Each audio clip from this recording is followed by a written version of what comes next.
Every year, at the time of Arbaeen, the land of the Tigris and Euphrates hosts one of the biggest human gatherings on earth.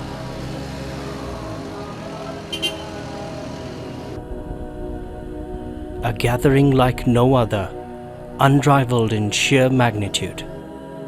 Millions upon millions make the often arduous journey to Iraq and begin walking towards the city of Karbala to pay their allegiance to a man who 14 centuries ago was martyred in the most tragic way known to mankind. Women, men, children, the aged and the feeble, forming a seemingly endless river, walking for days, accepting a multitude of hardships, with the utmost pleasure to express their love for Hussein, peace be upon him. Relying completely on personal contribution, this unique event would not be possible without the constant dedication of thousands of volunteers who work tirelessly to host and serve the pilgrims.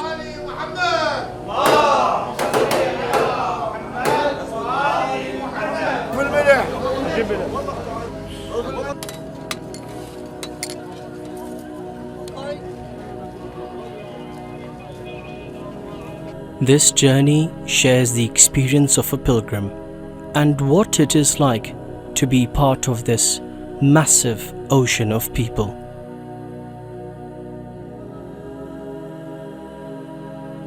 A drop in the ocean.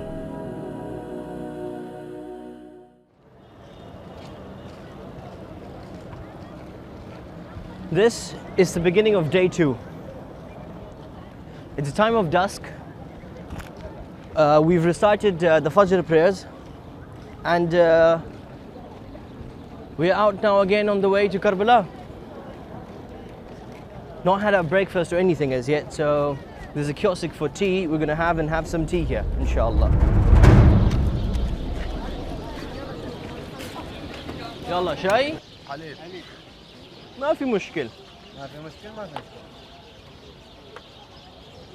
شكرا. So, instead of tea, we were able to get hot milk. Not bad at all. Day 2 of the journey has started. The magical scenery of dusk catches your feeling and showers you with a sensation of hope and peace. In this powerful atmosphere, the voice of dua from the mokibs takes you to a different spiritual realm. Pondering over the tragedy of Karbala, I'm mesmerized by this scenery and the walk.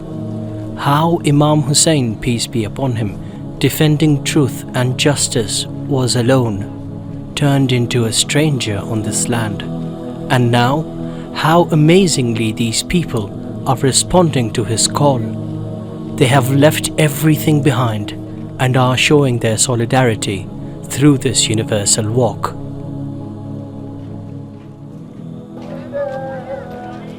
You see, apparently, there are 2 parallel walkways that are going and heading towards Karbala. This is what actually fascinates me, is that I could still see the mildly bright moon up in the sky. Even the sun has not risen as yet. But you see all of these millions of people with the enthusiastic feeling that they have, the enthusiastic love that they have for Abu Abdullah al-Hussein. They have stood up and started their walk towards the shrine of Abu Abdullah al-Hussein.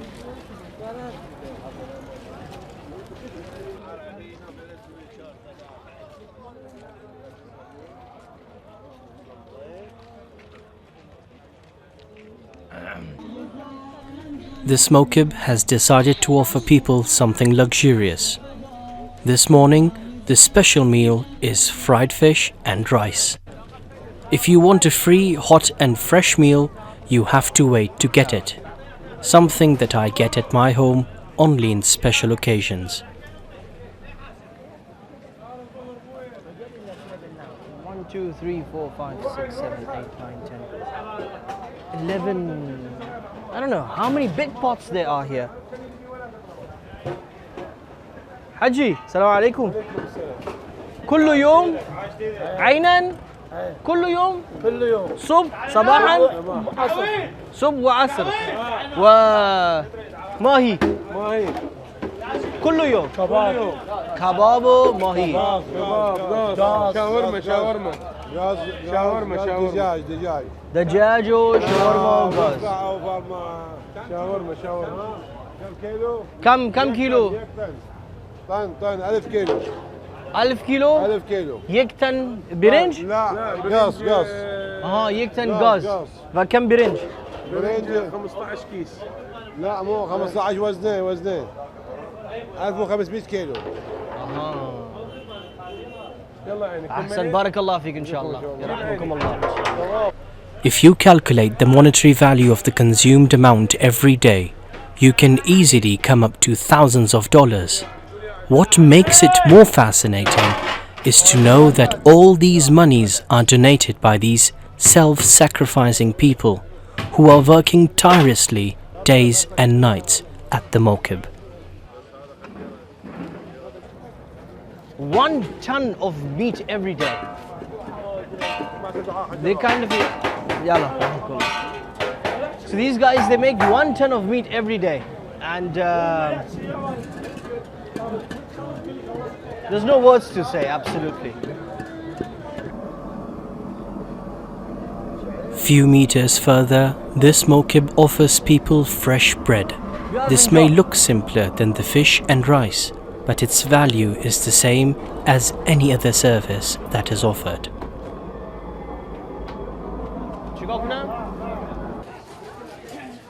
The service is not only limited to foods. Here in this camp, people can get some basic health care. After hours of walking, most of the pilgrims suffer from pain and swelling of leg muscles. A tiny amount of ointment and an elastic bandage can be a big help in such cases.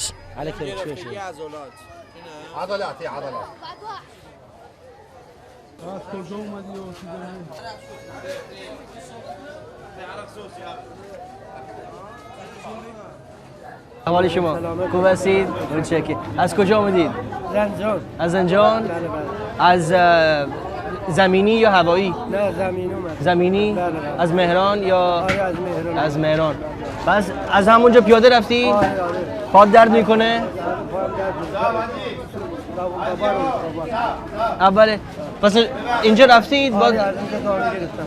دستتون درد نکنه. خب در خواهش میکنم. بعد پزشکم چیز بوده؟ مراجعه کردی پزشک یا خودت میدونی چی احتیاج آره داری؟ من گفتم دیگه پارو اینجوری دادن دستتون درد نکنه. آها خوب احسن دست شما درد نکنه. کمک چیزی نیاز داشتید؟ من هستم خدمت شما. خواهش میکنم. The Arba'een walk of this year has a significant difference from the previous years. There are pictures of martyrs everywhere. These young men were killed while defending the territory of their land against ISIS groups who are terrorizing Iraq and its people. After the call of the Grand Martyrs in Najaf, these youths rushed to the battlefield and sacrificed their lives for a noble cause. All the distance from Najaf to Karbala, on each pole you will see a martyr's photo. I can imagine if they were alive, they would still be serving the pilgrims in these mawkibs.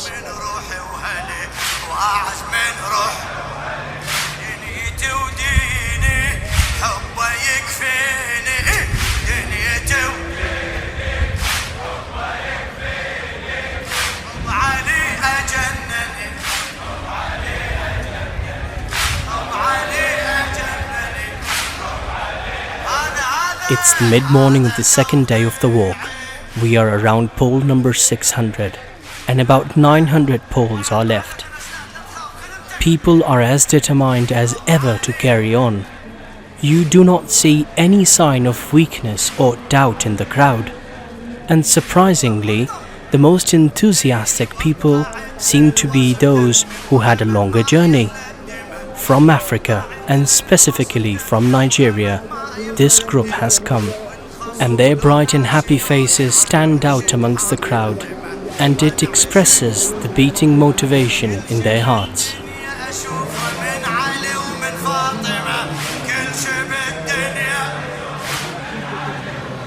So is this your first time you're going towards This is Karbala? my first time. This is my first time. First time ever? Yeah, I'm trying to go from this one. Every year I will come here, inshallah. Inshallah. Inshallah. Every year. Inshallah. With me and my family, inshallah. Is your family here with you now? No, only me. Inshallah, next year I'll come with my wife and my children. Inshallah. Inshallah. How are you feeling? Very happy. Very Yes. joyful. I don't know how to talk, how to speak. I'm very happy to thank you to my God. Yes. Give me opportunity to come here. Yes. I'm praying to my people in Nigeria to come here. Now we are almost to 200 coming. We are praying next year. Yes. Over a million to come here. Inshallah. Inshallah. Inshallah. This is what our faith does. Yes. Say it's good if follower to come Karbala. Okay. عن درب خير العمل أنسج العالم قصيدة وعلى ذكر المستهل. I had warm milk very early in the morning. But you see, for some people, if they don't have tea, it's not morning yet. Let's get some tea.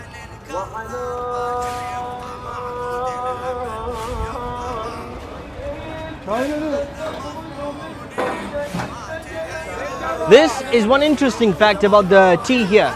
They've got two types of tea. There's one, it's called Iraqi, and the other is Irani. The only difference is about the concentration of tea in it. So the Iraqi is stronger than the Irani tea. This is a good morning.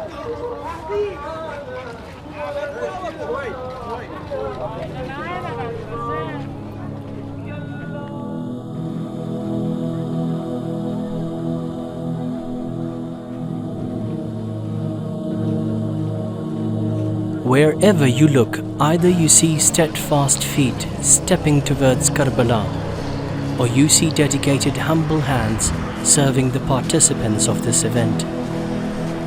Now that it's near noon, lunch should be ready very soon. The volunteers at the mokibs are working continuously without any breaks.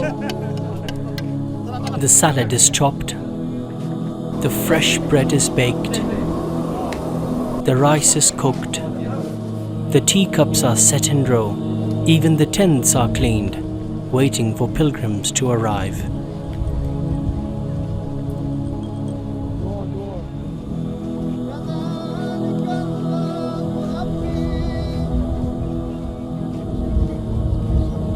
All together standing equally, they are performing a beautiful congregational prayer to the Lord of this world.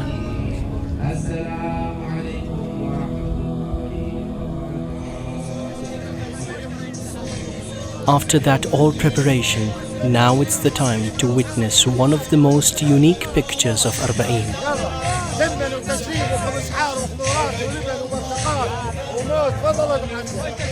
The host of the mokib comes to the pilgrims not only to invite them but to beg them to accept his invitation. He bears all the costs just to be honored and titled as the host of Imam Hussein's guest. People have their own schedule and some would like to continue walking and stop later for lunch.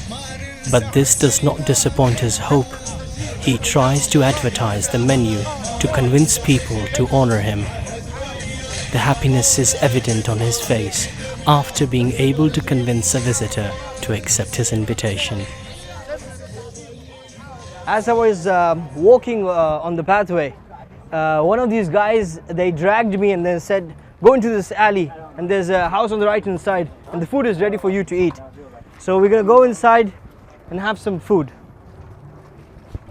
In this poor district, this home out of many other homes has the honor to host hundreds of visitors for lunch. All the neighbors are also participating in this open function. Prior to me, many people were served their meal and had already left. Now it's my turn. Haji, shukran. Ya Allah, Ya Allah. Haji Kathir, oof, this is too much. Ya Allah. Bismillah. With no delay and without the need to request, your meal is brought to you. Okay, I've got no idea where to start from. Bismillah.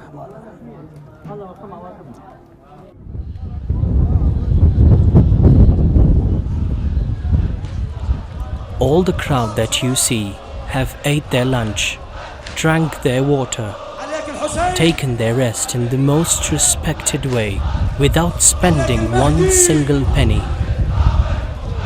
And now they are back on the road, full of energy, walking towards Karbala and raising the flag of Abu Abdullah al-Hussein high in the sky. The safety plays a very important role in this event. More than 30,000 soldiers are engaged to protect the pilgrims from terrorist attacks. Nowadays, every Shia is grateful for this level of safety, which gives people the opportunity to join this event fearlessly. But a decade ago, in the time of Saddam, the situation was the exact opposite. I decided to take a detour to understand more about the situation in that era. This road takes you behind the mokibs to the local villages and farmlands. At the time of Saddam, any gathering or religious activity was strictly banned by the regime. Thousands of soldiers were tasked to watch all the routes leading to Karbala and to shoot any person who tries to participate in the Arbaeen walk. But this never could stop some people.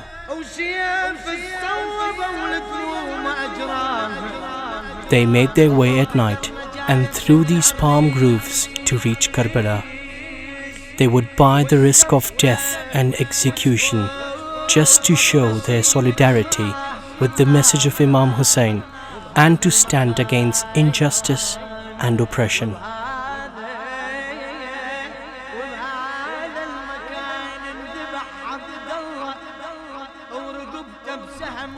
Maybe if these trees could speak, they would be able to tell us many stories of sacrifice and how people took shelter within them.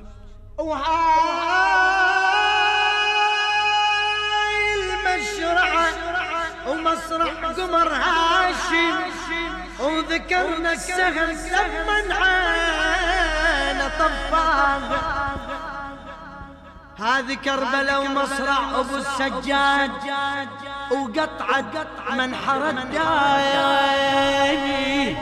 Back to the main road and far from the fear and repression. I'm resting and enjoying the kind conversation with a visitor from Iran. He's also very impressed by the hospitality and generosity of the Iraqi people. من پدر بزرگم هم مادری هم پدری. مادری 2 بار با قادر رفته مکه و کربلا و برگشته. 2 بار. مادر بزرگم با الاغ اومده کربلا برگشته. پدر بزرگم با الاغ 2 بار اومده کربلا برگشته. حالا ما اگه 10 بارم بیایم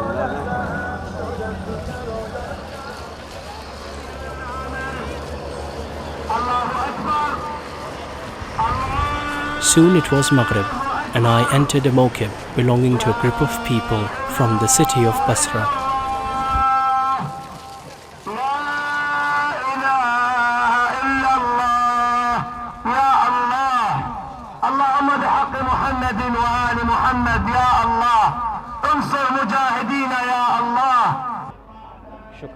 Every mokib, depending on the management, brings out a different personality to the mokib. This mokib is one of the big ones and is well organized. It had enough space to hold a populated congregational prayer.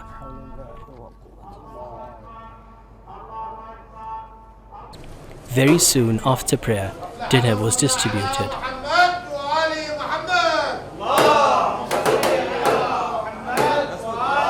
This needed the collaboration of all staff and as well as some of the visitors. Now this is what I call managing systems and people. Within few minutes, everything was done, and over 500 people were fed with a fresh and hot meal.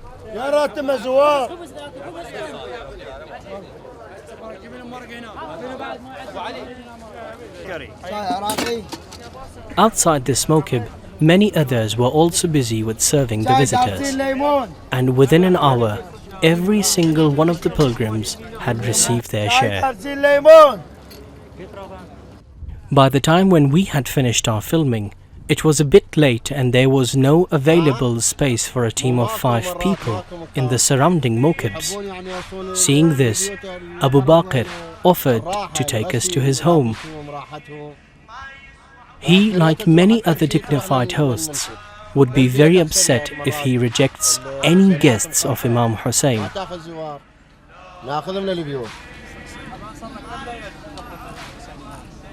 نبدي من يوم 11 يعني 11 يوم نطبخ للزوار. He is a merchant in Karbala, but during Arbaeen, he closes his business for more than 10 days so that he is free to serve the visitors of Imam Hussein. He took us to his home, about 4 kilometers off-road, where we crossed farmlands and palm groves.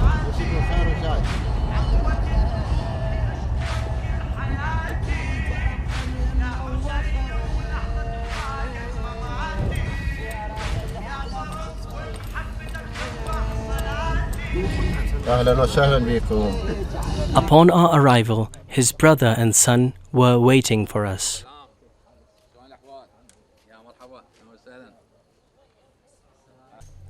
The guest room was so clean and neat, and for anyone as tired as us, the place looked like a king's palace. هذا البيت فارغ. وفرغينا للزوار ونخدمتكم وهلا بكم. على حمام. هاي الحمام. التواليت هذاك برا. هسه اجيب لكم فراش. بس He showed us around the house and was insisting that we relax and feel at home. Service upon service was offered. Tea, juice, fruits, blankets, mattresses, and even clean clothes to wear.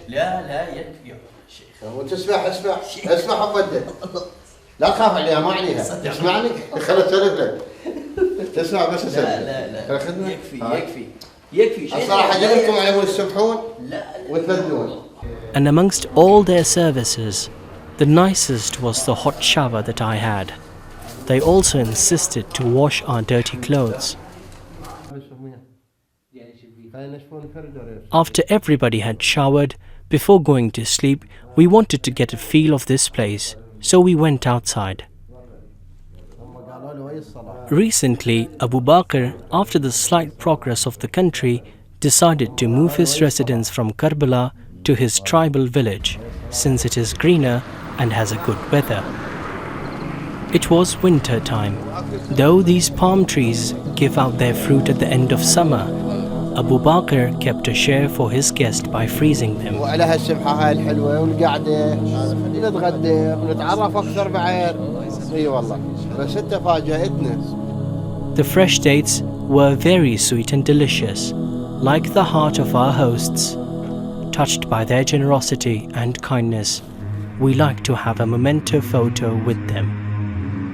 He whose name sleeps in my heart, and there it is.